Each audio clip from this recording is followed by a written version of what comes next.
Good evening, welcome to questionnaire. AP రాజకీయాల్లో ఆయనది different style. జాతీయ రాజకీయాల్లో ఉన్న ఎప్పుడూ ఏపీపైనే ఆయన ఫోకస్. ఇష్యూ ఎలాంటిదైనా సరే, అందులో ఎలాంటి మెలికలున్నా సరే ఆయన పాయింట్ టు పాయింట్ విశ్లేషిస్తారు. అటు ఏపీ సర్కార్, ఇటు ప్రధాన ప్రతిపక్షంపై పదునైన విమర్శలు సంధిస్తారు. సెఫాలజిస్టుగా పనిచేసిన అనుభవంతో బీజేపీలో అంచెలంచెలుగా ఎదిగారు జీవీఎల్ నరసింహారావు.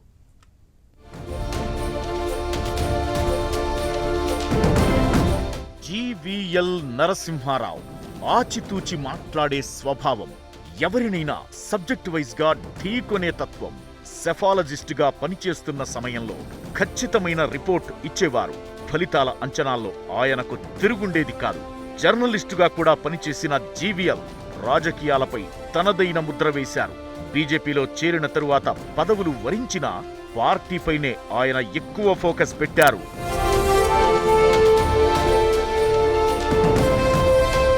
ప్రకాశం జిల్లా బలికురవలో జన్మించిన జీవీఎల్ నరసింహారావు బాపట్లలో చదువుకున్నారు.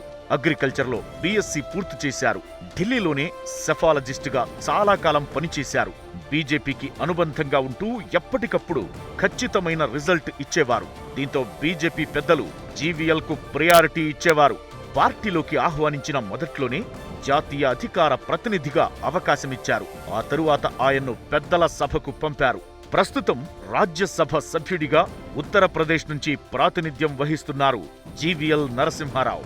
అంతేకాకుండా central chilli task force chairman గా, స్పైసెస్ బోర్డు మెంబర్ గా, 7కు పైగా పార్లమెంటరీ కమిటీల్లో సభ్యులుగా కొనసాగుతున్నారు జీవీఎల్.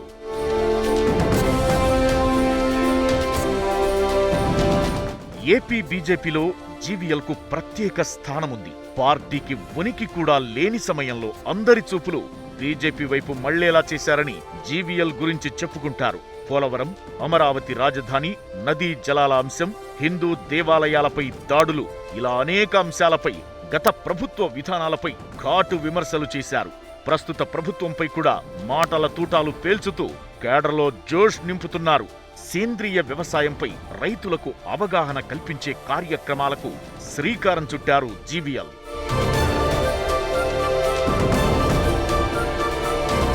కేంద్రం ఏపీకి ఏం చేసిందనే విషయాన్ని వీలు చిక్కినప్పుడల్లా ప్రజలకు వివరిస్తున్నారు జీవీఎల్. ముఖ్యంగా నదీ జలాల విషయంలో ఏపీ తెలంగాణ మధ్య వివాదం నడుస్తున్న సమయంలో కేంద్రం నుంచి గెజిట్ తెప్పించడంలో జీవీఎల్ తెర వెనక వ్యూహాలు రచించారని పొలిటికల్ సర్కిల్లో చెప్పుకునే మాట. అభివృద్ధి, అక్రమాల ఆరోపణలపై రాజ్యసభలో ప్రశ్నలు సంధిస్తూ ఏపీ ప్రభుత్వాన్ని ఇరుకున పెడుతున్నారు.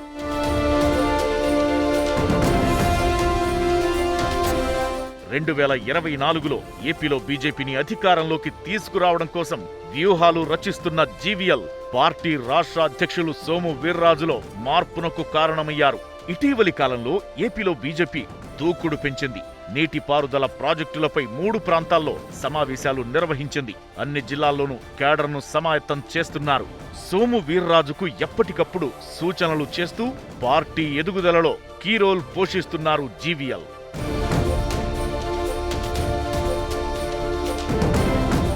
ఏపీలో వచ్చేది బీజేపీ ప్రభుత్వమేనని ఆ పార్టీ నేతలు పదే పదే చెబుతున్నారు. మరి ఏపీలో కమలం బలోపేతానికి జీవీఎల్ ఇంకా ఏం చేయబోతున్నారు? పోలవరం నిధులు, స్టీల్ ప్లాంట్ ఉద్యోగుల భవిష్యత్తు ఏంటనే విషయాలపై జీవీఎల్తో ఈ వారం క్వశ్చన్ అవర్. రైట్, ఈ వారం క్వశ్చన్ అవర్లో మనతో పాటు జాయిన్ అయ్యారు బీజేపీ రాజ్యసభ సభ్యులు జీవీఎల్ నరసింహారావు గారు. గుడ్ ఈవినింగ్ సార్, జీవీఎల్ గారు. గుడ్ ఈవినింగ్ ఈశ్వర్ గారు, మీకు టెన్ టీవీ ప్రేక్షకులందరికీ నమస్కారం. రైట్, స్టూడియోలో నాతో పాటు జాయిన్ అయ్యారు మా senior presenter Rohit. Good evening GVL గారు. జీవీఎల్ గారు గుడ్ ఈవినింగ్ రోహిత్ గారు, మీకు కూడా. జీవీఎల్ గారు, మన తెలుగమ్మాయి పివి సింధు ఒలింపిక్స్లో కాంస్య పథకాన్ని సాధించింది. ఒకసారి మన పివి సింధుకి మీరు అభినందనలు తెలియజేస్తే మన క్వశ్చన్ అవన్నీ స్టార్ట్ చేద్దాం. తప్పకుండా అండి, ఇది చరిత్ర సృష్టించిన రోజు. ఈసారి గోల్డ్ వరకు కూడా సాధించగలమని అందరం ఆశపడ్డాం, సింధు గారితో సహా. బట్ కానీ మరొకసారి ఒలింపిక్ గేమ్స్లో మెడల్ని గెలుచుకొని మరి ఒక భారత మహిళగా, భారత యువతిగా ఆవిడ చరిత్ర సృష్టించింది క్రీడారంగంలో. సో ఆవిడ అమ్మాయి సాధించిన విజయానికి దేశమంతా కూడా, పర్టికులర్గా తెలుగు రాష్ట్రాల్లో అయితే ఇక చెప్పనవసరం లేదు, చాలా ఉత్సాహం కనిపిస్తోంది. దేశ ప్రధాని నరేంద్ర మోదీ గారు, రాష్ట్రపతి కోవింద్ గారు కూడా అభినందనలు తెలియజేయటం జరిగింది కొద్దిసేపటి క్రితం. సో ఇది నిజంగా దేశానికి, అంతకంటే ప్రధానంగా పివి సింధు గారికి, వారి కుటుంబానికి, వారి తండ్రి గారికి కొద్దిసేపటి క్రితం లైవ్లో మాట్లాడుతూ వాళ్ళ నాన్నగారు కూడా కనిపించారు, పివి రమణ గారు అనుకుంటాను. సో ఖచ్చితంగా వారి కుటుంబానికి, సింధుకి, అందరికీ కూడా పేరు పేరున మా అందరి తరఫున, మా పార్టీ తరఫున కూడా అభినందనలు తెలియజేస్తున్నాను. జీవీఎల్ గారు, ఒలింపిక్స్ ప్రారంభోత్సవానికి ముందు పీఎం మోడీ గారు మన పివి సింధుతో ఇంటరాక్ట్ అవుతూ తను ఒలింపిక్స్ నుంచి తిరిగి వచ్చిన తరువాత తనతో కలిసి ఐస్ క్రీమ్ తింటానన్నారు. నిజంగా దేశ ప్రజలందరూ చాలా ఆసక్తిగా గమనిస్తున్నారు. అలాంటి దృశ్యం కళ్ళారా చూడాలని. నెరవేరుతుందా? తప్పనిసరిగా. ఐ థింక్ పివి సింధు గారు దేశం కోసం ఆవిడ స్వయం కృషితో ఇంత పైకి వచ్చి, కానీ దేశానికి ఒక ప్రైడ్ కారణమయ్యారు కనుక ఖచ్చితంగా మరి ఢిల్లీ వస్తుందనే విన్నాను ఇందాక వారి నాన్నగారి మాటల్లోనే. సో ఖచ్చితంగా మరి ప్రధాని గారు స్వయంగా కూడా ఆ అమ్మాయికి అభినందనలు తెలియజేయటం, ముందుగా చెప్పినట్లుగా ఐస్ క్రీమ్ షేర్ చేసుకునే అవకాశం ఖచ్చితంగా ఉంది. అంతటి తీయటి వార్త వినాలని వైజాగ్ స్టీల్ ప్లాంట్ ఉద్యోగులు, కార్మికులు కూడా చాలా ఆసక్తిగా ఎదురు చూస్తున్నారు. కేంద్రం నుంచి ఈరోజు ఢిల్లీకి బయలుదేరి వచ్చారు. రేపటి నుంచి అక్కడ నిరసన కార్యక్రమాలు చేపట్టబోతున్నారు. కార్మికులు ఉన్నారు, ఉద్యోగులు ఉన్నారు, కార్మిక సంఘాలు ఉన్నాయి, రాజకీయ పార్టీలు ఉన్నాయి. మరి ఢిల్లీలో ఏం జరగబోతోంది? వారి ఆందోళనను ఏమన్నా కేంద్రం పట్టించుకునే అవకాశం ఉందా?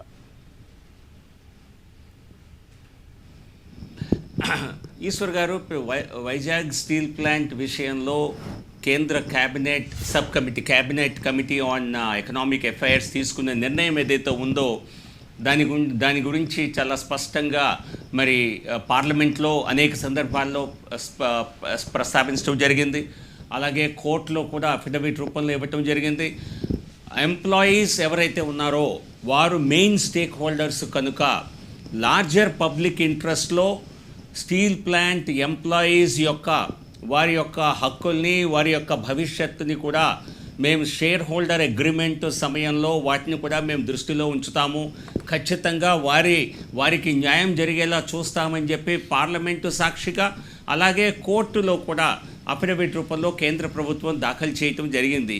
సో కాబట్టి ఇదేదో ఒక్క వైజాగ్ స్టీల్ ప్లాంట్నే ప్రైవేటీకరణ చేస్తున్నారు అని కొన్ని పార్టీలు తప్పుడు సమాచారం ఇస్తున్నాయి. ఇది ఆత్మనిర్భర భారత్లో భాగంగా మరి పబ్లిక్ సెక్టర్ రంగంలో నాన్ స్ట్రాటజిక్ సెక్టర్స్ ఏవైతే ఉన్నాయో వాటిలో ప్రభుత్వం తన పెట్టుబడులను ఉపసంహరించుకోవాలి అన్నది ఒక విధాన నిర్ణయం తీసుకుంది కనుక స్టీల్ ఆ స్ట్రాటజిక్ సెక్టర్స్లో లేదు కనుక, సో కాబట్టి ఇది కేవలం వైజాగ్ స్టీల్ ప్లాంటే కాదు, ప్రభుత్వ ధోరణి ఈ రకంగా ఉండబోతోంది. కానీ ఈ మార్పు ఎప్పుడు జరుగుతుందో, ఈ మార్పు ఖచ్చితంగా ఉద్యోగులకి వారికి ఎటువంటి ఇబ్బంది రాకుండా ఉండేలా చూస్తామని చెప్పి కేంద్ర ప్రభుత్వం చెప్పడం జరిగింది. నేను స్వయంగా డిస్ఇన్వెస్ట్మెంట్ ఆర్థిక మంత్రి గారితో పాటు డిస్ఇన్వెస్ట్మెంట్ సెక్రటరీ గారితో కూడా నేను మాట్లాడటం జరిగింది. అవకాశం ఉంటే ఎంప్లాయీస్ కూడా భవిష్యత్తులో ఎవరైతే బిడ్స్ వేస్తారో ఈ వైజాగ్ స్టీల్ ప్లాంట్ ఉపసంహరణలో భాగంగా దానిలో ఎంప్లాయీస్ కూడా భాగస్వాములయ్యే అవకాశం ఉంది.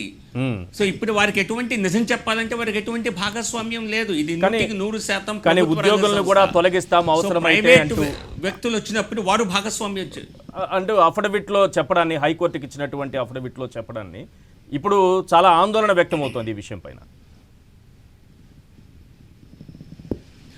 ఈశ్వర్ గారు, మీ ఛానల్ ద్వారా నేను వైజాగ్ స్టీల్ ప్లాంట్ ఎంప్లాయీస్ కానివ్వండి, అలాగే రాష్ట్ర ప్రజలకు కానివ్వండి స్పష్టంగా చెప్పదలుచుకున్నాను. కొన్ని వక్రీకరణలు జరుగుతున్నాయి, దయచేసి ప్రజలు గమనించాలి.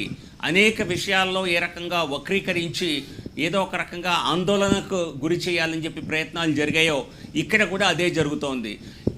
కేంద్ర ప్రభుత్వం ఇచ్చిన అఫిడవిట్లో దయచేసి చూడండి ఏం చెప్పింది. పార్లమెంటులో ఫైనాన్స్ మినిస్టర్ నిర్మలా సీతారామన్ గారు ఏం జవాబు చెప్పారో అది మరొకసారి ప్రస్తావిస్తూ, ఉద్యోగస్తుల యొక్క వారు ప్రధాన స్టేక్ హోల్డర్స్గా వారిని గుర్తించి షేర్ హోల్డర్ అగ్రిమెంట్లో వాటిని పొందుపరుస్తాం. వారి వారి హక్కులకి వారి భవిష్యత్తుకి ఇబ్బంది రాకుండా కొన్ని ప్రొవిజన్స్ చేస్తాం అని చెప్పి కేంద్ర ప్రభుత్వం స్పష్టంగా కమిట్ అయ్యింది. సో కాబట్టి ఎక్కడో ఏవో ఒక సెంటెన్స్ని తీసుకొని దాన్ని వక్రీకరించి వారిలో ఆందోళన కలగజేయాలని చెప్పి కొంతమంది ప్రయత్నం చేస్తున్నారు. దయచేసి ఈ ప్రయత్నాలు మానుకోండి. ఎక్కడ పెట్టుబడుల ఉపసంహరణ జరిగినా మరి అక్కడ ఉద్యోగస్తులకి వారి భద్రతకి వారి యొక్క భవిష్యత్తుకి ముప్పు రాకుండా చూసే బాధ్యత కేంద్ర ప్రభుత్వానికి తప్పనిసరిగా పనిచేస్తుంది. రైట్, వైజాగ్లో ఆందోళన చేసినా ఢిల్లీకి వచ్చే ఆందోళన చేసినా కేంద్రం వైఖరిలో మాత్రం మార్పు ఉన్నదని ఖచ్చితంగా చెప్తారా? ఇది కేంద్ర ప్రభుత్వం తీసుకున్న విధాన నిర్ణయం. దయచేసి వారు ఆందోళనకు గురి చెందకుండా అసలు ఈ ఉపసంహరణ ప్రక్రియ ఎలా జరుగుతోంది, కేంద్ర ప్రభుత్వం దీనివల్ల జరిగే లాభాల గురించి చెప్పింది. ఏ రకంగా దీనిలో ఇన్వెస్ట్మెంట్స్ వస్తాయి, కేంద్ర ప్రభుత్వం పెట్టుబడులు పెట్టే పరిస్థితిలో లేదు. అండ్ కొంతమంది ఏమో దీన్ని తీసుకెళ్ళి సెయిల్లో కలపండి, ఎందుకు సెయిల్లో కలిపాక మళ్ళీ పెట్టుబడులు ఉపసంహరించడానిక? సెయిల్ కూడా స్టీల్ సంస్థే కదా. సో కాబట్టి ఈ ప్లాంట్ ఎక్కడికి పోదు, విశాఖపట్నంలో ఉన్న ప్లాంట్ ఎక్కడికి తరలించే అవకాశం లేదు. కొత్తగా పెట్టుబడులు పెట్టి వైజాగ్ స్టీల్ ప్లాంట్ ఇంకా ఉత్పత్తిని పెంచుకొని ఇంకా విస్తృతంగా డెవలప్ అయ్యి అనేక మందికి అది లాభసాటిగా తయారయ్యే అవకాశం ఉంది. అనేక మంది ఎటువంటి ఆందోళన చేసే గతంలో పబ్లిక్ సెక్టర్ లో ఇబ్బందులకు గురయ్యారు, భయపడ్డారు. కానీ భవిష్యత్తులో జరిగిన పరిణామాలు చూసి వారే ఆనందించారు. సో కాబట్టి భయాందోళనకు గురి కావద్దని చెప్పి స్టీల్ ప్లాంట్ ఉద్యోగులకి నేను మనవి చేస్తున్నాను. ఖచ్చితంగా మీకు ఇతర పార్టీలు చెప్పేవి చాలా ఆనందకరంగా అనిపించవచ్చు, కానీ దయచేసి రాజకీయ పార్టీలు, ముఖ్యంగా కమ్యూనిస్ట్ పార్టీలు, ఈవెన్ టీడీపీ, వైసీపీ అన్నీ కూడా ఒకే తరహా రాజకీయాలు చేస్తున్నాయి. వారు అధికారంలో ఉన్నప్పుడు ఆంధ్రప్రదేశ్లో మరి మీరు ప్రైవేటీకరణకు వ్యతిరేకమైతే మీరెందుకు అమ్మారు? షుగర్ మిల్స్ని ఎందుకు అమ్మారు? ఈ రాష్ట్రంలో మరి అవి రాష్ట్ర ప్రభుత్వ రంగంలో ఉన్న వాటిని అమ్మచ్చు, కానీ కేంద్ర ప్రభుత్వ రంగంలో ఒక ప్రణాళిక ప్రకారం, ఒక పాలసీ ప్రకారం దేశ ఆత్మనిర్భర భారత్ నిర్మాణం కోసం పనిచేస్తుంటే మరి ఎందుకు ఈ వైసీపీ, టీడీపీలు రాజకీయం చేస్తున్నాయి? వారి హయాంలో జరగలేదా? ఒకప్పుడు చంద్రబాబు నాయుడు గారు అనేక సంస్థలను అమ్మే. జీవీఎల్ గారు, అది కేవలం పార్టీల్లోనే ఉందంటారా, ప్రజల్లోనూ ఉద్యోగస్తుల్లోనూ లేదంటారా? ఎందుకంటే అది పోరాడి తెచ్చుకున్నటువంటి ఆంధ్రుల హక్కు, విశాఖ ఉక్కు అని పోరాడి తెచ్చుకున్నటువంటి పరిశ్రమ. ఇది కేవలం పార్టీలు మాత్రమే రాజకీయం చేస్తున్నాయి తప్ప ప్రజల్లో లేదు అని మీరు అంటారా? నేను అంటలేదు రోహిత్ గారు, కొన్ని పార్టీలు ప్రజల్ని తప్పుదో పట్టించే పని చేస్తున్నాయని చెప్తున్నాను నేను. ఖచ్చితంగా ఎంప్లాయీస్లో దీని గురించి ఆందోళన ఉన్నమాట నిజం ఉంటుంది, స్వాభావికం. మనం ఎవరైనా అక్కడ పనిచేస్తున్నా కూడా మన కుటుంబంలో కూడా ఆందోళన ఉండటం సర్వసాధారణం.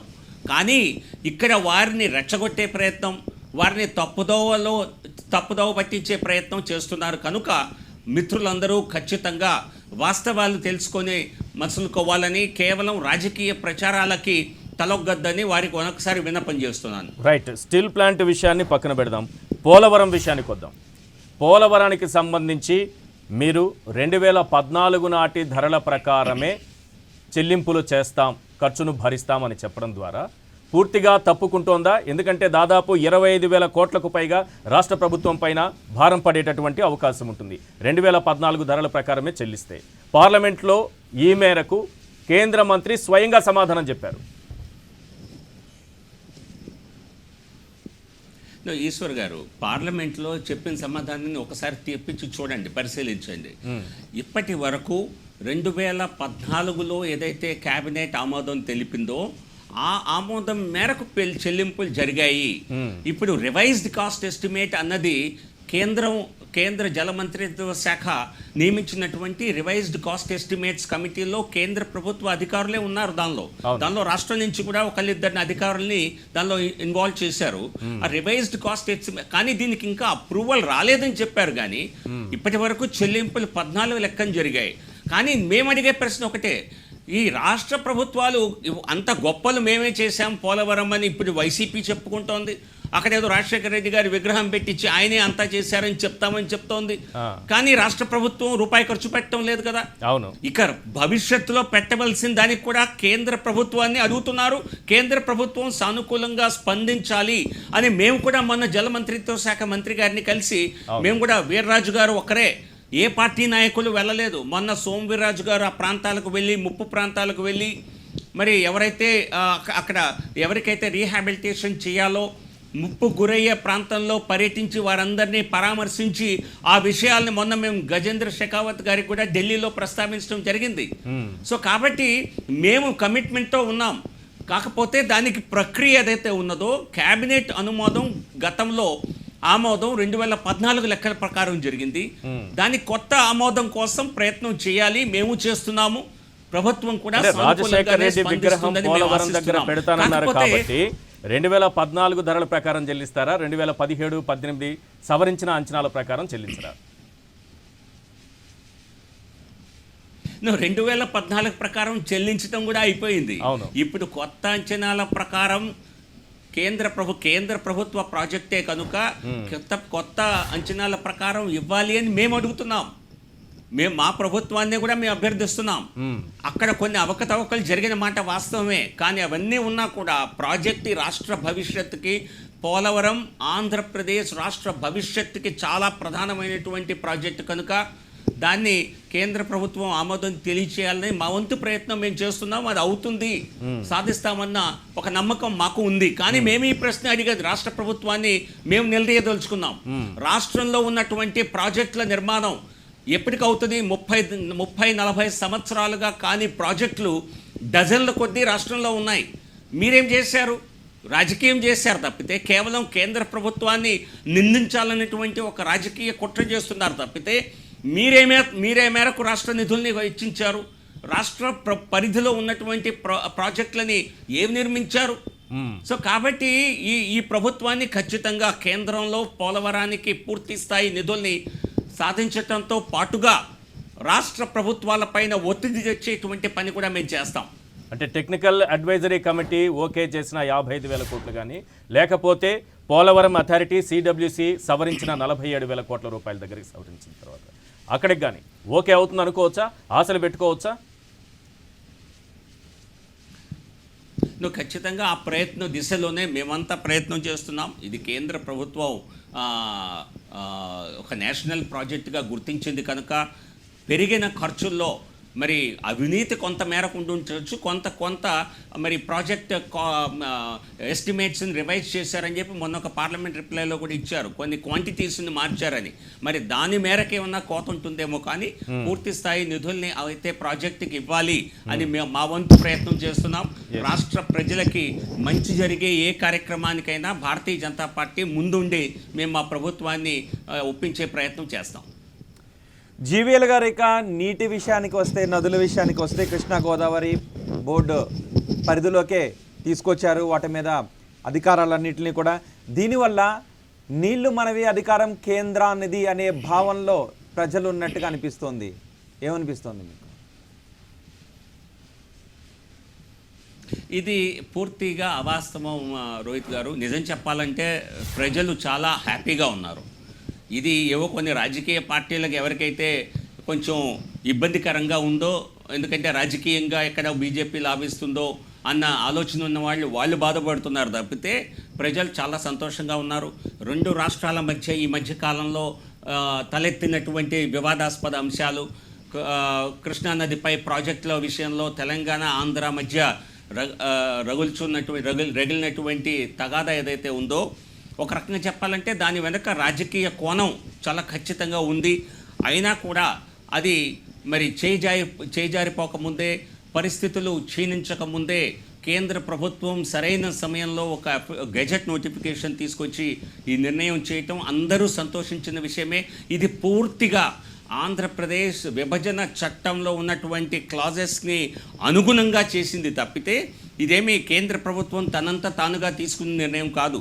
సో కాబట్టి ఎవరైతే రాజకీయాలు ఈ విషయంపై చేయాలని చూస్తున్నారో వారు ఒకసారి చట్టాన్ని చదువుకుంటే మంచిది. కానీ ఆ గెజిట్లో రాయలసీమకు అన్యాయం జరిగేలా ఉంది. కనీసం రాయలసీమ ఎత్తుపోతల పథకాన్ని ఏ విధంగానూ కూడా గుర్తించకపోవడం రాయలసీమకు అన్యాయం జరిగే అవకాశం అని వాళ్ళు భావిస్తూ ఉన్నారు, అంశమని భావిస్తూ ఉన్నారు. చూడండి రోహిత్ గారు, గతంలో అనుమతులు ఇచ్చినటువంటి ప్రాజెక్టులు మినహా మిగతా ప్రాజెక్టులు అన్నీ కూడా వచ్చే 6 నెలల్లోపు ఆ గెజెట్ నోటిఫికేషన్లో పేర్కొన్నటువంటి ప్రాజెక్టులకు అన్నిటికీ అనుమతి వచ్చినట్లు కాదు. బహుశా అపెండిక్స్ 3లో అనుకుంటాను అనేక ప్రాజెక్టులను ప్రస్తావించడం జరిగింది. వాటికి ఇంకా అనుమతులు రాలేదు. అనుమతులు తెచ్చుకోవాల్సిన అవసరం ఉన్నది వచ్చే 6 నెలల్లో. సో కాబట్టి అక్కడ అపెండిక్స్లో ఉన్నంత మాత్రాన ప్రాజెక్టులకు అన్ని అనుమతులు ఉన్నట్టు కాదు, లేనంత మాత్రాన అనుమతులు రానని కాదు. సో కాబట్టి ఈ రెండింటినీ కూడా ఈ అంశాలన్నింటినీ కూడా మరి సంబంధిత river management board, Krishna river management board పరిశీలిస్తుంది. వారు ఖచ్చితంగా ఎపెక్స్ కౌన్సిల్ ఏదైతే ఉన్నదో, ఎపెక్స్ కౌన్సిల్ అని 3 వ్యక్తులతో కేంద్ర మంత్రి గారు, కేంద్ర జలశక్తి మంత్రి, 2 రాష్ట్రాల ముఖ్యమంత్రులు, వీరు 3 కలిసినటువంటి ఎపెక్స్ కౌన్సిల్లో మరి 2 ముఖ్యమంత్రులు తలుచుకున్నా కూడా ఈ సమావేశాల్లో క్లియర్ అయ్యేటువంటి అవకాశం ఉన్నది. ఎక్కడా తగాదాకు కానీ ఎక్కడ ఎటువంటి ఇబ్బందులకు కానీ ఆస్కారం లేదు. కేవలం రాజకీయం చేయాలన్న కొన్ని రాజకీయ పార్టీలు మాత్రమే ఈ గెజెట్ నోటిఫికేషన్ ద్వారా కేంద్రం పెత్తనం చేస్తోందని అబద్ధాలు చెప్తున్నారు. మీరు చెప్పిన పాయింటే అపెక్స్ కౌన్సిల్ అనేది ఏర్పాటు చేసి కేంద్ర జలశక్తి మంత్రి 2 ముఖ్యమంత్రుల్ని కూర్చోపెట్టి ఈ విషయం పైన మాట్లాడి బోర్డులకు ఎంతవరకు అధికారాలు ఇవ్వచ్చు, ఏ ప్రాజెక్టులు బోర్డుల పరిధిలోకి వెళ్ళాలి అని చర్చించి ఇచ్చుంటే బాగుంటుంది. ఇప్పుడు తెలంగాణ చాలా నష్టపోయామని అంటోంది. ఇక్కడ మీకు రాజకీయంగానూ తెలంగాణలో బీజేపీకి ఇబ్బందికర పరిస్థితులు ఏర్పడ్డాయి. ఇప్పుడు ప్రాజెక్టులన్నీ బోర్డుల చేతులకు వెళ్ళిపోవడాన్ని ఇక్కడ ప్రభుత్వం ఎట్టి పరిస్థితిలో ఒప్పుకోవట్లేదు.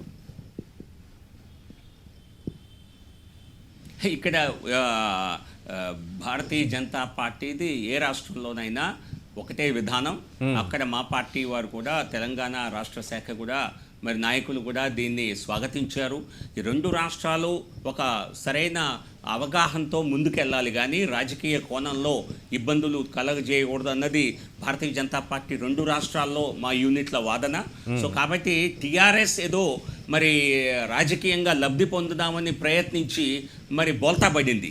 అందువలన వాళ్ళలో కొంత అసంతృప్తి ఏమైనా ఉందేమో తప్పితే నిజానికి వాస్తవానికి ఇది 2 రాష్ట్రాల తెలుగు ప్రజలకి భవిష్యత్తులో కూడా ఎటువంటి ఇబ్బందులు రాకుండా తేల్చుకునేటువంటి విషయం. ఇది చట్టానికి అనుగుణంగా జరిగింది. మీకు కావాలంటే 2014 చట్టాన్ని మరి తప్పు పట్టచ్చు ఎవరైనా కావాలనుకుంటే. అందరూ కలిసి మాట్లాడుకొని చేసిందే కదా. తెలంగాణ కావాలని చేసినటువంటి, తెలంగాణ కోసమే చేసినటువంటి విభజన చట్టం కదా ఇది. దానిలో స్పష్టంగా రాసున్నప్పుడు 2 రివర్స్ని complete management Krishna Godavari river management board పరిధిలోకి వెళ్తుంది అని స్పష్టంగా రాసినప్పుడు మరి దానికి అనుగుణంగా నిర్ణయం జరగాలి తప్పితే ఏదో ఒక నాయకుడు, ఒక రాష్ట్ర ముఖ్యమంత్రి అనుకున్నట్టుగా నిర్ణయాలు జరిగే అవకాశం లేదు. మరొకటి, ఈ గెజెట్లో స్పష్టంగా చెప్పడం జరిగింది. ఎక్స్ప్లెనేషన్లో మీరు చూసినట్లయితే స్పష్టంగా చెప్పారు, ఆన్ గోయింగ్ ఏవైతే కంప్లీటెడ్ ప్రాజెక్ట్స్ ఉన్నాయో వాటి నిర్వహణ కానివ్వండి, డే టు డే అఫైర్స్ కానివ్వండి, అవన్నీ కూడా సంబంధిత రాష్ట్ర పరిధిలోనే ఉంటాయి. ఏ రాష్ట్రంలో ఆ ప్రాజెక్ట్ ఉన్నదో, ఆంధ్రలో ఉన్న ప్రాజెక్ట్స్ సంబంధించి ఆంధ్రప్రదేశ్ నిర్వహణే ఉంటుంది తప్పితే దానిలో Krishna river management board daily దానిలో ఏమి ఇంటర్ఫిరెన్స్ చేసే అవకాశం లేదు. ఖచ్చితంగా ఓవరాల్గా చేసినటువంటి అలొకేషన్స్కి ఏవైతే ట్రిబ్యునల్స్ చేశాయో, ట్రిబ్యునల్స్ ఇచ్చినటువంటి అవార్డ్స్కి అనుగుణంగా పనిచేసినంత కాలం రివర్ మేనేజ్మెంట్ బోర్డ్స్ కంప్లీటెడ్ ప్రాజెక్ట్స్లో ఎక్కడా జోక్యం చేసుకోవు.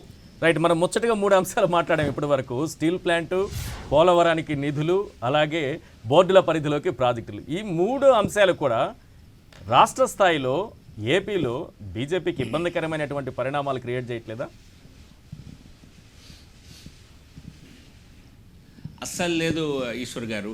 ఎందుకంటే భారతీయ జనతా పార్టీ ఈ నిర్ణయాలు ఫర్ ఎగ్జాంపుల్ పోలవరంలో సానుకూలమైనటువంటి నిర్ణయం వస్తుందన్న ఆశాభావంతో మేము ఉన్నాం. కానీ ఇప్పటి వరకు 11,000 దాదాపుగా 200 కోట్ల రూపాయలని కేంద్ర ప్రభుత్వం ఇచ్చింది. ఇదే కాకుండా రాష్ట్రంలో జరిగే ప్రతి అభివృద్ధి, ఆంధ్రప్రదేశ్లో జరిగే ప్రతి అభివృద్ధి కార్యక్రమం కూడా నరేంద్ర మోదీ గారి ప్రభుత్వ పథకాల కారణంగానే జరుగుతోంది. రాష్ట్ర వ్యాప్తంగా జరిగినటువంటి హైవేల నిర్మాణం కానివ్వండి, రైల్వే ఎక్స్పాన్షన్ కానివ్వండి, 8,16,000 కోట్ల రూపాయలకి 5 సంవత్సరాల్లో నేషనల్ ఇన్ఫ్రాస్ట్రక్చర్ పైప్ లైన్ కింద మౌలిక సదుపాయాలు ఈ రాష్ట్రంలో ఏర్పడుతున్నాయి. 5,16,000. నేను ప్రాతినిధ్యం వహించే ఉత్తరప్రదేశ్ అక్షరాల ఆంధ్రప్రదేశ్కి 5 రెట్లు కనీసం పెద్దది. కనీసం అక్కడ 5 సంవత్సరాల్లో నేను అడిగిన మరో ప్రశ్నకి ఇచ్చిన ఈ 2 సమాధానాలు నాకు పార్లమెంట్లో లభించినవే. ఆంధ్రప్రదేశ్లో 8,16,000 కోట్లకు వస్తే ఉత్తరప్రదేశ్లో కేవలం 5 లక్షల కోట్లకు మాత్రమే 5 సంవత్సరాల్లో మౌలిక సదుపాయాలు వస్తున్నాయి. సో కాబట్టి ఆంధ్రప్రదేశ్ పట్ల అడిషనల్ కేంద్ర ప్రభుత్వం శ్రద్ధ పెట్టిందని చెప్పాలా, మరి తక్కువ శ్రద్ధ పెట్టిందని చెప్పాలా? ఇది కాక చూసి రాష్ట్రంలో నరేగా అనే NREGS పథకం ఆంధ్రప్రదేశ్ ఒక్క రాష్ట్రానికి దేశంలో దాదాపుగా 10% నిధులు, సంవత్సరానికి దాదాపుగా 10,000 కోట్ల రూపాయలు వస్తున్నాయి. మరి ఆంధ్రప్రదేశ్ 10% అంటే మరి వర్కింగ్ పాపులేషన్లో, పర్టికులర్లీ అగ్రికల్చరల్ వర్క్ ఫోర్స్లో మీకు అంత ఆంధ్రప్రదేశ్లో లేరు. కానీ మనకి జరిగే కేటాయింపులు ఆ స్థాయిలో జరుగుతున్నాయి. మరే రాష్ట్రానికి జరగని రీతిలో ఆంధ్రప్రదేశ్కి జరుగుతున్నాయి. అలాగే ఇళ్ల కేటాయింపుల్లో ఒక్క ఆంధ్రప్రదేశ్కి PMAY అర్బన్ కింద 35,000 కోట్లకు దాదాపుగా కేంద్ర ప్రభుత్వం నిధులు ఇస్తోంది. ఇప్పుడు జగనన్న కాలనీల పేరుతో రాష్ట్రంలో జరిగే నిర్మాణం అంతా కూడా ఆ కాలనీస్, ఆ స్థలాల్లో నిర్మించబడే గృహాలు కేంద్ర ప్రభుత్వ పథక నిధులతో చేయబోతున్నారు. సో కాబట్టి రాష్ట్రంలో జరిగే ప్రతి అభివృద్ధి కేంద్రానిదైతే మరి ఆంధ్రప్రదేశ్లో బీజేపీ ఖచ్చితంగా భవిష్యత్తులో బలపడుతుంది అన్నది మా నమ్మకం. రైట్. ఆంధ్రప్రదేశ్ చేస్తున్నటువంటి అప్పులపైన మీరు ఆర్థిక మంత్రి నిర్మలా సీతారామన్ గారు కలిశారు. ఏదో కొంత కంప్లైంట్ కూడా చేసినట్టున్నారు. మేమేమో FRBM పరిధి లేకపోతే ఉన్నటువంటి అవకాశాల మేరకు అప్పులు చేస్తామని రాష్ట్ర ప్రభుత్వం అంటుంది. ఏంటి అసలు మీరు ఇచ్చినటువంటి ఫిర్యాదులో ఏముంది? ఈశ్వర్ గారు, రాష్ట్ర ప్రభుత్వం FRBM లిమిట్స్ని కొంత సడలింపు కూడా చేయటం జరిగింది కరోనా నేపథ్యంలో. అలాగే ఆత్మనిర్భర్ భారత్ ఎకనామిక్ రిఫార్మ్స్ ప్యాకేజ్లో కూడా కొన్ని రిఫార్మ్స్ రాష్ట్ర ప్రభుత్వాలు చేస్తే అడిషనల్ 2% వరకు జీడిపిలో, స్టేట్ జీడిపిలో మీరు అడిషనల్ రుణాలు తెచ్చుకోవచ్చని వెసులుబాటు ఉన్నది. ఆ మేరకు రాష్ట్ర ప్రభుత్వం చేసినంత వరకు ఓకే. కానీ కార్పొరేషన్స్ ద్వారా కూడా రాష్ట్ర ప్రభుత్వం, అందులో కూడా ముఖ్యంగా స్టేట్ డెవలప్మెంట్ కార్పొరేషన్ పేరుతో ఒక చట్టం చేసి రాష్ట్రంలో దానిలో కేవలం రుణాలు తీసుకురావటమే. ఆ స్టేట్ డెవలప్మెంట్ అంటే ఏంటి, అభివృద్ధి అంటే మనం ఏదో అభివృద్ధి చేస్తుంది అనుకుంటాం, కానీ వారు ఇచ్చేదంతా కూడా కేవలం ప్రభుత్వ పథకాలని పంచిపెట్టడం. ఈ రాష్ట్రంలో అభివృద్ధి అనేది అసలు జరగటం లేదు. మీరు అభివృద్ధి చేయగలుగుతూ ఆర్థిక వనరులుండి మరి ఇటువంటి స్కీమ్స్ మీరు పెట్టుకుంటే తప్పులేదు, ప్రజలకు ఆసరాగా ఉంటుంది. కానీ నెలకు ఆ నెల జీతాలు ఎత్తుకోవాల్సిన పరిస్థితి రాష్ట్రంలో, పెన్షన్స్ కోసం కూడా డబ్బులు ఇచ్చే పరిస్థితి లేదు. అటువంటి ఆర్థిక సంక్షోభం దిశలో ఈ రాష్ట్ర ప్రభుత్వం ఒకవైపు వెళ్తూ మరొక పక్క మరి బడ్జెట్కు బయట కూడా కార్పొరేషన్ల పేరుతో విస్తృతంగా అప్పులు చేస్తున్నారు అన్నది మరి ఉన్నటువంటి సమాచారం. అందుకే దానికోసమే మరి పబ్లిక్గా మాట్లాడటమే కాకుండా వారి దృష్టికి కూడా తీసుకురావటం జరిగింది. సో రాష్ట్ర ప్రభుత్వం ఆర్థిక విధానాన్ని ఒక భవిష్యత్తులో ఎటువంటి విపత్తు రాకుండా, ప్రస్తుతం కూడా ఆర్థిక సంక్షోభ దిశగా వెళ్లకుండా చేయవలసిన బాధ్యత ప్రభుత్వం పైన ఉన్నది. సో ఖచ్చితంగా ఆ బాధ్యతని మీరు విస్మరించారని చెప్పి మాకు అనిపిస్తోంది. అందుకే వాస్తవాల కోసం వారిని కలవటం జరిగింది. జీవేల్ గారు, అంటే టీడీపీ ఆరోపిస్తోంది కేంద్రానికి తప్పుడు లెక్కలు చూపించి తప్పుడు సమాచారం ఇచ్చి ఎడాపెడ అప్పులు చేస్తోందని ఏపీ సర్కార్పై టీడీపీ ఆరోపణలు చేస్తుంది. ఈ ఆరోపణలో వాస్తవం ఉంది అని మీరు అనుకుంటున్నారా?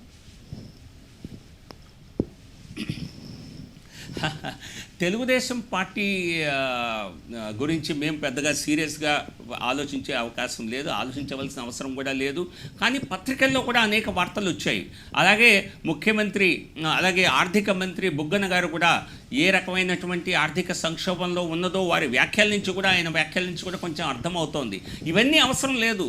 మరి రాష్ట్రంలో చెల్లింపులు జరగటం లేదు, మరి జీతాల చెల్లింపులు సరిగ్గా జరగటం లేదు, పెన్షన్లు జరగటం లేదు, అనేక మంది నరేగా కింద పనులు చేసిన వారికి నిధులు ఇవ్వలేదు, ఇతర ప్రాజెక్ట్ వర్క్స్ కానీ ఏమన్నా టేకప్ చేసిన వారికి ప్రభుత్వంలో డబ్బులు చెల్లింపులు చేసే అవకాశం లేదు. సో కాబట్టి ఆర్థిక సంక్షోభ దిశగా రాష్ట్రం వెళ్తుంది అన్నది మనకు అర్థమైన విషయమే.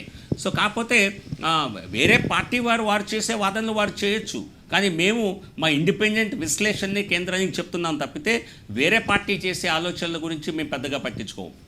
పెగాసస్కి సంబంధించి కేంద్రం చాలా ఆరోపణలు ఎదుర్కొంటోంది. రాజకీయ నాయకులకు, అలాగే పారిశ్రామికవేత్తలు, కొంతమంది న్యాయమూర్తులు, కొంతమంది సామాజిక కార్యకర్తలు, వీరందరూ ఎవరైతే ప్రభుత్వానికి వ్యతిరేకంగా మాట్లాడుతున్నారో, కేంద్ర ప్రభుత్వానికి, బీజేపీకి, వారందరి ఫోన్లు కూడా మీరు హ్యాకింగ్ చేస్తున్నారు, స్పైవేర్ ఉపయోగించారు పెగాసస్ అని.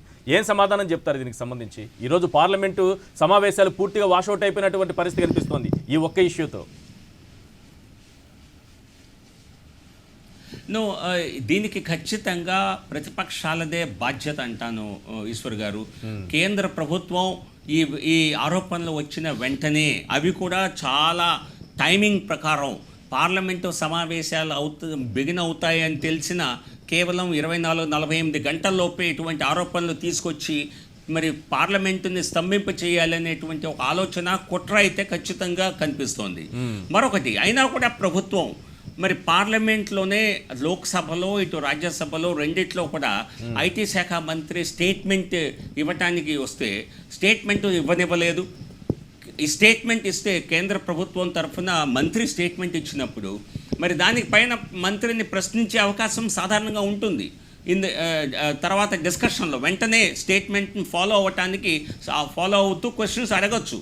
మరి అటువంటి అవకాశాన్ని వినియోగించుకోకుండా, కేంద్ర ప్రభుత్వం చెప్పేదాన్ని కనీసం వినిపించుకోకుండా, రాజ్యసభలో అయితే ఐటీ మంత్రి చేతిలో నుంచి ఆ రిజల్యూషన్ని లాగి చించేసినటువంటి టీఎంసీ ఎంపీ చేయటం మనం చూసాం. ఆయన తర్వాత సస్పెండ్ చేయటం కూడా జరిగింది. సో ఇటువంటి రౌడీ వ్యవహారాలతో నిజం చెప్పాలంటే పార్లమెంటుని జరగనివ్వకుండా స్తంభింపజేసినటువంటి ప్రతిపక్షాలు ఏవైతే ఉన్నాయో వారే బాధ్యులు. కేంద్ర ప్రభుత్వం పనిచేయరాదని, పార్లమెంట్లో మరి ప్రజలకు అనుగుణంగా చేసేటువంటి నిర్ణయాలు కానీ, విధాన నిర్ణయాలు కానీ పార్లమెంట్లో బిల్లుల రూపంలో పాస్ అవ్వకూడదని ప్రతిపక్షాలు ఏదన్నా కుట్ర చేశాయా అన్న అనుమానం కలుగుతోంది తప్పితే కేంద్ర ప్రభుత్వం ఇంతకంటే దానికి సమాధానం చెప్పడానికి రాజకీయ నాయకులు ఎవరి మీద ఉపయోగించారు అన్నది కాకుండా పెగాసస్ స్పైవేర్ని కేంద్ర ప్రభుత్వం వాడుకుందా లేదా, ఈ ఆన్సర్ చేస్తుంటే పార్లమెంటు సమావేశాలు కొంతవరకైనా చర్చ జరిగేది. దీనిపైన ఆ ఆన్సర్ రాలేదు కదా. పార్లమెంట్లో ఉపయోగించారా లేదా? కనీసం ఈశ్వర్ గారు దానిపైన చర్చ కూడా జరగలేదు కదా. నేను చెప్పేది అవకాశం ఉన్నప్పుడు, పార్లమెంట్లో స్టేట్మెంట్ ఇచ్చినప్పుడు మీరు అడిగే అవకాశం ఉంది. ఎవరు అడగలేదు కూడా. అసలు రాజ్యసభలో అయితే స్టేట్మెంట్ని పూర్తిగా చదవనివ్వలేదు. సో స్టేట్మెంట్ని టేబుల్ పై లేచేయటమే జరిగింది. సో కాబట్టి ప్రతిపక్షాల తప్పు లేదని ఎలా అంటారు? కేంద్ర ప్రభుత్వం చూడండి, నేషనల్ సెక్యూరిటీ కింద ఇప్పుడు కాదు, మరి స్వాతంత్రం వచ్చిన దగ్గర నుంచి ప్రతి ప్రభుత్వం కూడా మరి నేషనల్ సెక్యూరిటీ పర్పస్ కింద మరి టెలిఫోన్ ట్యాపింగ్ చేసే అధికారాలు కేంద్ర ప్రభుత్వాలకు అప్పటి నుంచి ఉన్నాయి. టెలిగ్రాఫ్ యాక్ట్ ఇప్పటిది కాదు, అది బ్రిటిష్ కాలం నాటిది. అదే కాకుండా information technology act section 66A కింద కూడా ఖచ్చితంగా చేసే అవకాశం ఉన్నది. కానీ దానికి నియమ నిబంధనలు ఉన్నాయి. దానికి ఏ సందర్భంలో చేయొచ్చు, దానికి ఎవరి పర్మిషన్ ఇవ్వాలి, హోమ్ సెక్రటరీ. అందులో భాగంగా పెగాసస్ ఉపయోగించారా లేదా, ఎవరిపైన ఉపయోగించారా అని అనట్లేదు, ఉపయోగించారా లేదా, వాడుకున్నారా లేదా, ఈ ప్రశ్న ఇప్పుడు ఈ ప్రశ్నకు కేంద్రం నుంచి సమాధానం అసలు అది కాదు. ఎందుకు ఆ ప్రశ్న ఎందుకు తలెత్తుంది? అసలు ఆ ప్రశ్నకు సమాధానం ఎందుకు ఇవ్వాలి? రాఫేల్ ప్లేన్లు కొన్నప్పుడు ఏమడిగారు రాహుల్ గాంధీ కానీ కాంగ్రెస్ వాళ్ళు కానీ, దాని మీద మీరు ఏం వెపన్స్ పెట్టబోతున్నారు, ఏ వెపన్స్ ఉన్నాయి, వాటి కెపాసిటీ ఏమిటి, అవి ఎంత నష్టం చేస్తాయి, ఎందుకు చెప్పాలి ఈ విషయాలు? ఇవి చెప్తే ఇక జాగ్రత్త పడటం కోసమా, విదేశాలు జాగ్రత్త పడటం కోసమా, మనం ఏ సాఫ్ట్వేర్ వాడుతున్నాం, దానిలో ఎవరెవరిని మనం మానిటర్ చేస్తున్నాం, ఎవరెవరి టెర్రర్ ఫైనాన్సింగ్ని మనం మానిటర్ చేస్తున్నాం, ఈ వివరాలన్నీ ఎవరన్నా చెప్తారా? అసలు చెప్తే దేశ భద్రతకి ముప్పు కాదా? ఎవరైతే ఆరోపణలు చేస్తున్నారో ఎవరిపైన కూడా నేషనల్ సెక్యూరిటీకి రాహుల్ గాంధీ నిజంగా ఒక థ్రెట్ అయి ఉంటే మరి బహుశా ఆయన కూడా అనుమానపడవచ్చు, నా ఫోన్ కూడా ఏమైనా ట్యాప్ అవుతుందేమో అని. లేకపోతే ఎందుకు చేస్తారండి? బీజేపీ భద్రతకి ఏమన్నా ముప్ప? రాహుల్ గాంధీ బీజేపీ భద్రతకి ఏమన్నా ముప్ప? దేశ భద్రతకు ముప్పు ఉంటే నిజంగా ట్యాపింగ్ చేయొచ్చు, హ్యాకింగ్ చేయొచ్చు, పెగాసస్ స్పైవేర్ వాడచ్చు. నిజంగా చెప్పాలంటే రాహుల్ గాంధీ ఫోన్ ట్యాపింగ్ మీద అనేక జోకులు సోషల్ మీడియాలో మీరు చూసే ఉంటారు. అంత రాహుల్ గాంధీని కూడా ట్రాక్ చేయవలసిన అవసరం కేంద్ర ప్రభుత్వానికి లేదు. పైగా రాజకీయ ఆరోపణలు ఏమన్నా ఉంటే కాంగ్రెస్ పైనే ఉన్నాయి. రాజస్థాన్ గవర్నమెంట్ సచిన్ పైలట్ యొక్క అనుయాయుల్ని, వారి స్వయంగా కాంగ్రెస్ ఎమ్మెల్యేలని కూడా ట్యాప్ చేస్తుంది అన్నటువంటి ఆరోపణలు ఈ మధ్యనే వచ్చాయి. దాన్ని ఆ ప్రభుత్వం కూడా ఖండించలేదు, ఒప్పుకుంది అశోక్ గెహ్లోట్ ప్రభుత్వం. నిజం చెప్పాలంటే అశోక్ గెహ్లోట్ ప్రభుత్వం మా మంత్రి, కేంద్రంలో ఉన్నటువంటి మా జలశక్తి మంత్రి గజేంద్ర షెకావత్ గారి ఫోన్ ట్యాప్ చేసింది. ఇన్ఫ్యాక్ట్ సమ్ కాన్వర్సేషన్స్ లీక్ చేసింది. అప్పుడు ఆయన వెళ్ళి ఇక్కడ పోలీస్ స్టేషన్లో కంప్లైంట్ ఇచ్చారు. అది కదా పద్ధతి. అపోజిషన్ లీడర్స్ ఎవరైనా వారికి అనుమానం ఉంటే వెళ్ళి మీరు పోలీస్ కంప్లైంట్ చేయండి, లేదా కోర్టులో పిటిషన్ వేయండి. ఇప్పుడు ఎవరో కోర్టుకు వెళ్ళారు, సో కోర్టులో ఏ నిర్ణయం వస్తుందో వేచి చూద్దాం. అంతేగాని రాజకీయంగా దీన్ని ఉపయోగించుకొని ఏదో బీజేపీని, కేంద్ర ప్రభుత్వాన్ని అపఖ్యాతికి గురి చేయొచ్చు అనుకుంటే దానికి ఖచ్చితంగా బీజేపీ వారికి సహకరించదు, వారే ఇబ్బందులు ఎదుర్కోవాల్సి. అంటే దేశ భద్రతకు ముప్పున్న వాళ్ళు, లేకపోతే టెర్రరిస్టులు, ఇలాంటి వాళ్ళతో కాకుండా రాజకీయ నాయకులు, పారిశ్రామికవేత్తలు, న్యాయమూర్తులు, లేకపోతే సామాజికవేత్తలు, సామాజిక కార్యకర్తలు, వీళ్ళ ఫోన్లు అయితే ట్యాప్ చేయలేదని ఖచ్చితంగా చెప్తారా? ఈ స్పైవేర్ ఉపయోగించలేదని ఖచ్చితంగా చెప్తారా వాళ్ళపైన? అయితే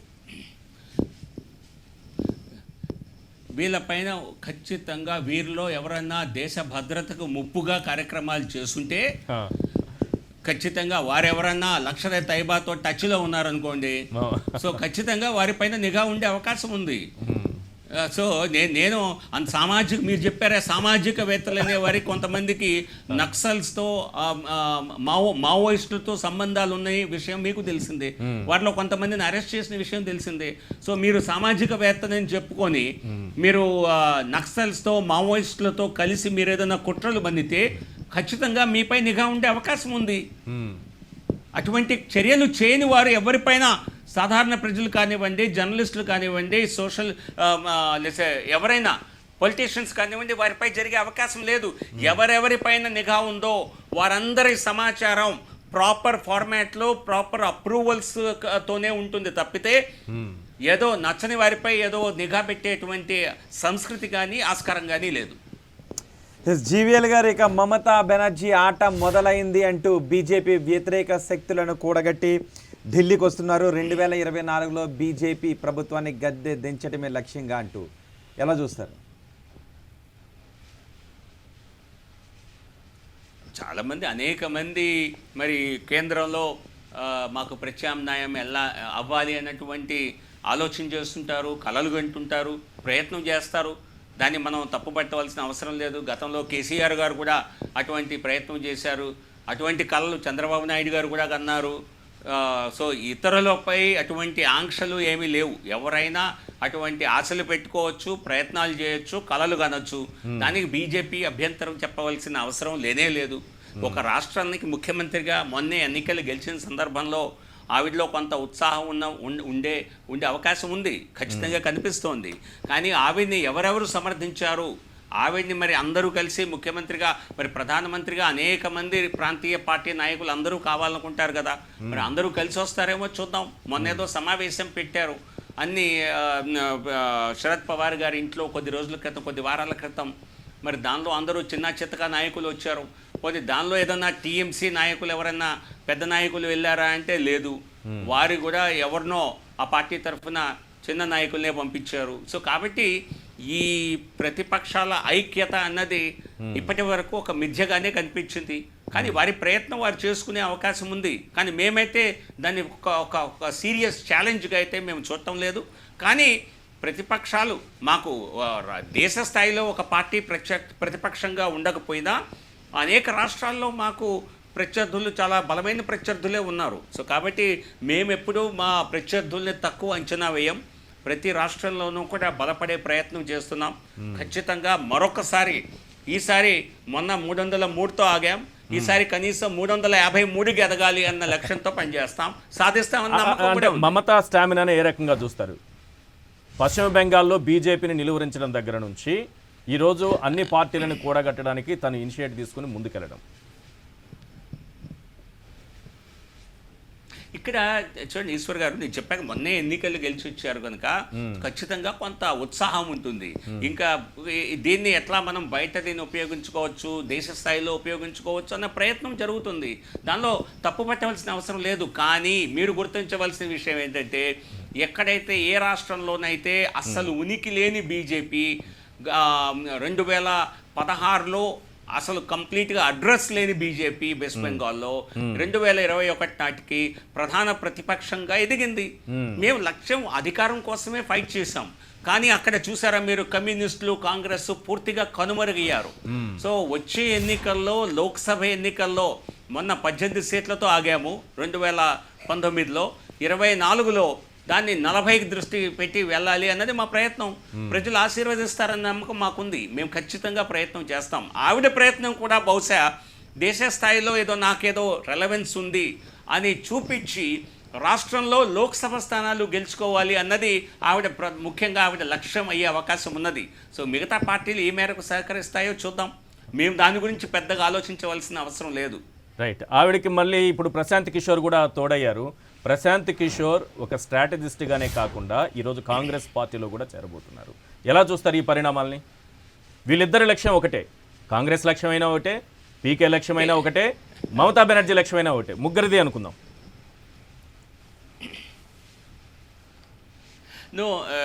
అనేక మంది లక్ష్యాలు ఒకటైనా ఈశ్వర్ గారు, వారందరికీ బీజేపీ అధికారంలో, కేంద్రంలో బీజేపీకి ప్రత్యామ్నాయం కావాలి అని అందరికీ ఉంటుంది. కాకపోతే వారెవరు ఒకరికొకరు సహకరించుకునే పరిస్థితి కానీ, వారు ఒకరినొకరు ఇష్టపడి లేదా ఒప్పుకునే పరిస్థితి కానీ లేదు. అక్కడే కదా సమస్య వారికి ఉన్నది ప్రధానంగా. కమ్యూనిస్టులు ఫర్ ఎగ్జాంపుల్ కాంగ్రెస్, మమతా బెనర్జీ కలిసినా కూడా కాంగ్రెస్కి ఈరోజు వెస్ట్ బెంగాల్లో ఏం ఓట్లు లేవు. మరి తృణమూల్ కాంగ్రెస్, మరి మమతా బెనర్జీ వచ్చి కాంగ్రెస్ కోసం రాజస్థాన్లో 4 ఓట్లు తీసుకురాగలరా, మహారాష్ట్రలో 4 ఓట్లు తీసుకురాగలరా? సో ఒకరికొకరు కేవలం పేపర్పై సహకరించుకోవటం తప్పితే మరి గ్రౌండ్ లెవెల్లో వారికి ఒకరికొకరు సహకారం అన్నది ఉపయోగపడే అంశం కాదు. పైపెచ్చు కాంగ్రెస్ మమతా బెనర్జీని ఒప్పుకుంటే పూర్తిగా మరి తన అస్తిత్వాన్ని కోల్పోయినట్టే. అంతకంటే అవమానం మరొకటి ఉండదు. అంతకంటే కాంగ్రెస్ని మరి మహాత్మా గాంధీ గారు చెప్పినట్టుగా దాన్ని క్లోజ్ చేసేసి టీఎంసీలో మర్జ్ చేసుకుంటే బెటర్. మరి అటువంటిప్పుడు జీవీఎల్ గారు, ఇక ఆంధ్రప్రదేశ్ ప్రభుత్వం అంటుంది ప్రీ ప్రైమరీ నుంచి డిగ్రీ వరకు కూడా ఇంగ్లీష్ మీడియమే అని. ఇంగ్లీష్ మీడియం పైన బీజేపీ కామెంట్ ఏంటి? బీజేపీ ఎలా చూస్తుంది? రోహిత్ గారు, ఇది మన భాషని, మన మన మన మాతృభాషని మనం తక్కువగా చేసి చూడటం అన్నది చాలా బాధాకరమైన అంశం. ఒకటి, మన జాతీయ విద్యా విధానం స్పష్టంగా చెప్తోంది. ఏంటి, మన జాతీయ విద్యా విధానమే కాదు, ప్రపంచవ్యాప్తంగా మరి అందరూ ఎక్స్పర్ట్స్ చెప్పేటువంటి విషయం ఇదే. మాతృభాషలో మనం నేర్చుకున్నట్లుగా ఫౌండేషన్ లెవెల్లో, మన చిన్న తరగతుల్లో మాతృభాషలో నేర్చుకున్నంత స్థాయిలో మనం మరి ఇతర భాషల్లో నేర్చుకోవటం ఇబ్బందికరంగా ఉంటుంది అని.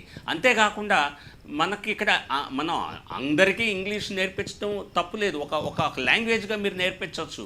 కానీ తెలుగు మీడియంనే మనం ఎత్తేయటం అంటే, మీరు ఒక రకంగా చెప్పాలంటే తెలుగు భాషపై మీరు కత్తి కట్టినట్లే. మీరు ఏదో ఒక రకంగా కక్ష సాధింపు చేస్తున్నారా అన్నటువంటి అనుమానం కలుగుతోంది. ఒకవైపు సాంకేతిక విద్యను కూడా కేంద్ర ప్రభుత్వం, మొన్న మోదీ గారు మరి తెలుగు భారత భాషల్లో ఇంజనీరింగ్ కోర్సులని కూడా ఏ రకంగా ఇంట్రడ్యూస్ చేయాలి, మరి అనేక కాలేజెస్లో దాన్ని ప్రారంభించడం కూడా జరిగింది. దానికి చేయవలసిన కసరత్తు చేసే పుస్తకాలన్నింటినీ కూడా తెలుగు భాష, తమిళం, మలయాళం, ఇట్లా కన్నడ భాషల్లో మార్చడం జరుగుతోంది. దేశంలోనే మనది 2వ అతిపెద్ద భాష, ఎక్కువ మంది మాట్లాడే భాషల్లో మనది హిందీ తర్వాత తెలుగే. మనకు 3,000 సంవత్సరాలకు పైబడి చరిత్ర ఉన్నటువంటి ఒక భాషని మనమే గుర్తించకపోతే, అలాగే మరి గ్రామీణ స్థాయిలో మరి చిన్న పట్టణాల్లో ఇంగ్లీష్ నేర్పించే ఆ స్థాయి ఎవరికి ఉందండి? మరి మేమంతా కూడా మీ సగం నాకు తెలియదు, బహుశా మీరు కూడా మరి చిన్న పట్టణాల్లో, నేను నర్సరావుపేటలో మున్సిపల్ బడిలో చదువుకొని వచ్చాను. చిన్న మున్సిపల్ పాఠశాలలో మీకు ఇంగ్లీష్ మీడియం పెడితే అసలు ఎవరైనా చదువు చెప్పేవారు ఉన్నారా? నేర్చుకోగల తాహత ఉందా? పెద్దయ్యాక ఏదో ఒక రకంగా నేర్చుకోగలిగాం కదా అవసరమైన మేరకు. సో కాబట్టి ఈ రకమైనటువంటి ఆలోచన చేసి అందరిపైన ఫోర్స్ చేసి ఇంగ్లీష్ మీడియాన్నే మరి వారికి నేర్పించాలి అనుకోవటం మనకి మన భాషని మనం తక్కువ చేయటమే. అందుకే ఈ మధ్య ముఖ్యమంత్రి గారికి కూడా నేను లేఖ రాస్తూ స్పష్టంగా ఈ విధానం సరైనది కాదని, మరి దీనిపైన పునరాలోచించాలని, లేకపోతే భారతీయ జనతా పార్టీ ఈ అంశం పైన మేము ఇప్పటికి కూడా చాలా క్లియర్గా ఉన్నాము. ఈ అంశం పైన రాష్ట్ర ప్రభుత్వంపై ఉద్యమాన్ని చేపట్టే దిశగా భారతీయ జనతా పార్టీ రాష్ట్ర స్థాయిలో దీన్ని చేపడుతుంది. భారత భాషల్లో కూడా అత్యంత పురాతనమైన భాషల్లో ఒకటి, కేంద్ర ప్రభుత్వం గుర్తించిన క్లాసికల్ లాంగ్వేజెస్లో మన భాష ఒకటి. 6 భాషల్లో మన తెలుగు భాష ఒకటి.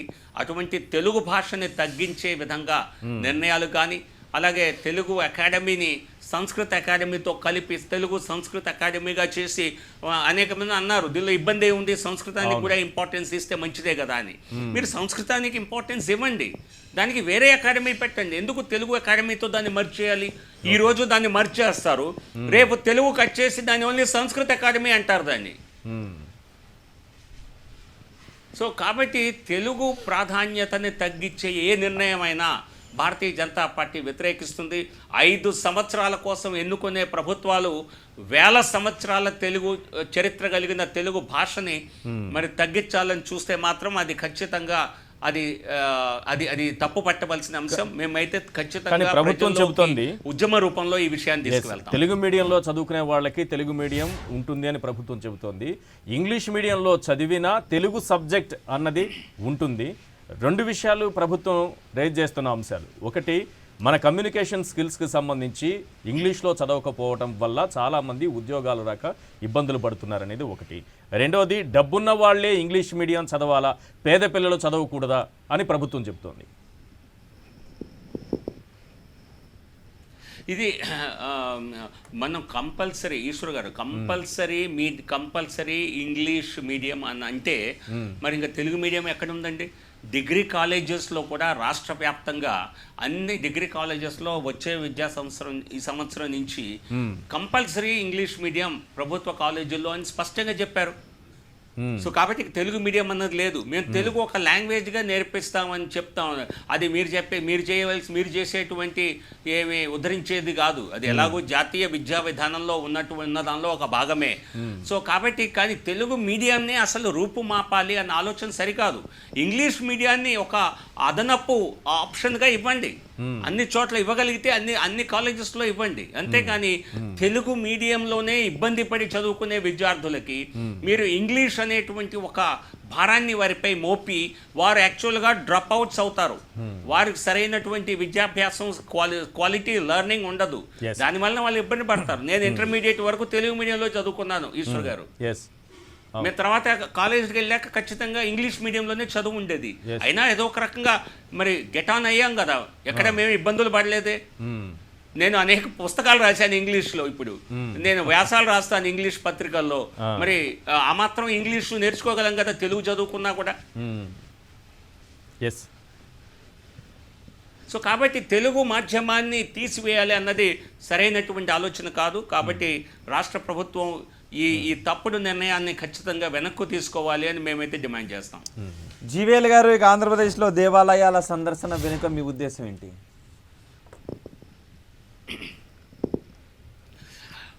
ఉద్దేశం చాలా స్పష్టంగా చెప్పాం రోహిత్ గారు. ఇక్కడ ఏది హిడెన్ ఎజెండా లేదు. చాలా స్పష్టంగా చెప్పినటువంటి అంశం. ఈ రాష్ట్ర ప్రభుత్వం, వైసీపీ ప్రభుత్వం అధికారంలోకి వచ్చినప్పటి నుంచి కూడా వరుసగా మరి అనేక దాడులు దేవాలయాలపై జరిగిన అంశం మరి రాష్ట్ర ప్రజలందరూ చూశారు, దేశమంతా కూడా చూస్తుంది. మరి ఏ దేవాలయంలో దాడి జరిగినా, ఏ విగ్రహాల ధ్వంసం జరిగినా వాటిపైన రాష్ట్ర ప్రభుత్వం వెంటనే స్పందించి సరైన నిర్ణయాలు చేయలేదు. మరి బిట్రగుంట్లో ప్రసన్న వెంకటేశ్వర స్వామి ఆలయ దగ్ధమైన అంతర్వేదిలో అయినా ఎవరో పిచ్చివారి చర్యని తప్పించుకున్నారు. అదే చర్చిలో ఒక చర్చిపై రాళ్ళు వేశారని 4 రాళ్ళు వేస్తే 40 మందిని అరెస్ట్ చేశారు. మరి అది పిచ్చి చర్య అనుకొని వాళ్ళని వదిలిపెట్టచ్చు కదా, అలా చేయలా. సో కాబట్టి ఈ ప్రభుత్వం ఒక పద్ధతి ప్రకారం మరి హిందూ వ్యతిరేక చర్యలు చేస్తోంది అన్నటువంటి స్పష్టమైనటువంటి ప్రజల్లోనే అనుమానాలు కలిగాయి. సో కాబట్టి టీడీపీ కూడా అదే తరహా రాజకీయాలు చేసే పార్టీ కనుక వైసీపీ టీడీపీ రెండూ కూడా మరి ఏదో మైనారిటీ అపీజ్మెంట్ పాలిటిక్స్, ఏదో ఒక రకంగా అల్పసంఖ్యాకుల్ని మెప్పించాలని చెప్పి హిందూ దేవాలయాల్ని కూల్చేయటం కానివ్వండి, విగ్రహాల నష్టం జరిగితే పట్టించుకోపోవటం, ఇవన్నీ కూడా దానిలో రాజకీయంలో భాగమే కనుక ఆ బాధ్యతను మేము నెత్తినేసుకున్నాం. అలాగే దేవాలయాల్లో వచ్చేటువంటి ఆదాయం, దేవాలయాలకు ఉన్నటువంటి ఆస్తుల్ని పరిరక్షించవలసిన బాధ్యత ప్రభుత్వంపై ఉన్నది. మొన్న సోమవీర్రాజు గారు మరి సమయాభావం కారణంగా 4 రోజుల సందర్శన యాత్ర చేశారు. కానీ ఖచ్చితంగా రానున్న రోజుల్లో మరి దీన్ని ఇంకా విస్తృతంగా భారతీయ జనతా పార్టీ అన్ని ప్రధాన దేవాలయాలు సందర్శించేటువంటి కార్యక్రమం చేస్తుంది. మరి ఈ మైనారిటీ అపీజ్మెంట్ పాలిటిక్స్ ఏవైతే ఉన్నాయో, మరి పాస్టర్లకు జీతాలు ఇవ్వటం ఎందుకు, రాష్ట్ర బడ్జెట్లో నుంచి ఎలా ఇస్తారు మీరు, అలాగే మీరు ఇమాంలకి రాష్ట్ర బడ్జెట్లో నుంచి ఎలా ఇస్తారు, మీకు వారి ఆలయాలపై వారి ప్రార్థనా మందిరాలపై మీకు ఎలాంటి పెత్తందారితనం లేదు కదా. మీరు కేవలం దేవాలయాలపై ప్రభుత్వ పెత్తనం చలాయిస్తూ మరి మేము పౌరోహితులకు జీతం ఇస్తాం అంటున్నారు. అది భక్తులు సమర్పించిన కానుకల నుంచి ఇస్తున్నారు తప్పితే మీరు అదనంగా రాష్ట్ర బడ్జెట్లో నుంచి ఇవ్వటం లేదు. సో కాబట్టి ఈ అంశాలు కూడా చాలా ప్రధానమైన అంశాలు. బీజేపీ ఖచ్చితంగా వీటిని కూడా ఫోకస్ చేస్తుంది. అంటే మీ మిత్రపక్షం జనసేనతో కలిసే ఉన్నారా? కొన్ని అనుమానాలు వస్తున్నాయి రాష్ట్ర ప్రజల్లో. ఎందుకంటే ఈ దేవాలయాల అంశంలో కానీ, ఈ కార్యక్రమంలో కానీ, ఇతరత్ర కార్యక్రమాలు కానీ ఏవి కూడా విడివిడిగా చేస్తున్నారని, కలిసి ఏ కార్యక్రమం కూడా చేపట్టడం లేదు. ఖచ్చితంగా 2 పార్టీలు కలిసే ముందుకు వెళ్తున్నాయి. మీకు కార్యక్రమాలు మరి ఉన్నటువంటి స్పీడ్ కారణంగా కొన్ని కార్యక్రమాలు విడివిడిగా కూడా చేసిన మాట వాస్తవమే. కానీ అదేదో పార్టీల మధ్య సరైన అవగాహన లేక కానే కాదు. ఖచ్చితంగా బీజేపీ, జనసేన ఈ కూటమి అన్నది కేవలం ఇప్పటికే కాదు, వచ్చే ఎన్నికలు భవిష్యత్తులో కూడా కలిసి ఉండాలి అన్నది మా 2 పార్టీల ఆలోచన. సో మీకు కానీ పార్టీల కార్యకర్తలకు కానీ ఇతర పార్టీల వారికి కానీ ఎటువంటి అనుమానాలు పెట్టుకోవాల్సిన అవసరం లేదు. బీజేపీ, జనసేన కలిసి సమిష్టిగా మరి సమయం వచ్చినప్పుడు కలిసి పోరాటం చేస్తాయి. లేదా ఇద్దరం విడివిడిగా చేసినా కూడా ఇద్దరి మధ్యలో ఎటువంటి ప్రపంచాలు లేవు అని స్పష్టంగా చెప్తా. చివరిగా ఒక క్వశ్చన్. నామినేటెడ్ పదవులు ఈ మధ్య వైసీపీ ప్రభుత్వం ఇచ్చినటువంటి నామినేటెడ్ పదవుల సందర్భంగా మీరు ఒక మాట అన్నారు. డిప్యూటీ సీఎంలు వాళ్ళకున్న శాఖలు వాళ్ళ బాధ్యతలు చెప్తే 10,000 ఇస్తారండి. ఎవరైనా చెప్పారా? మీ దగ్గర 10,000 తీసుకున్నారా? ఈశ్వర్ గారు, అది కామెంట్ అయిన లైటర్ వెయిన్. నేను అక్కడ పత్రికా మిత్రుల్ని అడిగా, మీరు వారి పేరు చెప్పగలరా? పేరు చెప్పి శాఖలు చెప్తే అదనంగా అని అది లైట్ హార్టెడ్ కాదు. అందుకే అంటున్నా 10,000 ఈ రోజున మరి పేరు ఏదో నేను మిత్రులందరికీ చెప్పా, చాలా చిన్న మొత్తం కొంతమంది పెట్టారు, మరి అంత తక్కువ అమౌంట్ అని. ఓకే, ఇది మీ యొక్క టాలెంట్కి రికగ్నిషన్ మాత్రమే, అంతకంటే అది ఎవరు చెప్పలేకపోయారు. సో కాబట్టి ఈ రాష్ట్రంలో టీడీపీ హయాంలో, వైసీపీ హయాంలో వారి సామాజిక వర్గాలకి అంత పూర్తి ఆధిపత్యం ఉంది తప్పితే మిగతా పార్టీలకి, మిగతా సామాజిక వర్గాలకి పేరుకు మాత్రమే పదవులు, నిజమైన అధికారం ఎక్కడా లేదు. రైట్. థ్యాంక్ యూ అండి జీవీఎల్ గారు, ఇవాల్టి క్వశ్చన్ అవర్లో పాల్గొన్నందుకు. Thank you so much. Thank you Rohit. Thank you very much Rohit garu. Thank you very much Eshwar.